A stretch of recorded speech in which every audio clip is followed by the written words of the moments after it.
well केতিয়াबा এনেকুৱাও হয় কোনোবাই আপোনাৰ সৈতে কথা পাতি থাকে আপুনি বেলেগ ভাবে তেওঁ কিন্তু বেলেগ ভাবে वेल তেওঁ হয়তো বেলেগ এটা মাইন্ডসেটত আপোনাৰ সৈতে কথা পাতি আছে আৰু আপুনি বেলেগ এটা মাইন্ডসেট লৈ কথা পাতি আছে so before you assume you have to be very sure মানে আপুনি কিছুমান কথা ধৰি লয় বা ভাবি লয় আৰু সেই ধৰি লোৱা আৰু ভাবি লোৱা কথাৰ মাজতে হৈ যায় ক্লাশ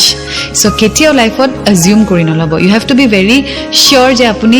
যেটো ভাবিছে সেইটো হয় নে নহয় যে এই লৰাটোৱে মোৰ লগত ফ্লাৰ্ট কৰি আছে maybe he is in love with me maybe he wants to make someone jealous so এনেকুৱা ধৰণৰ এজাম্পশন লৈ ললে আপোনাৰ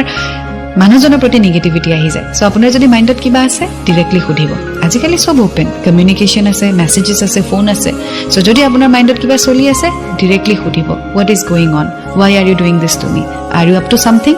যদি নাই ক্লিয়াৰ হৈ যাব ৰাইট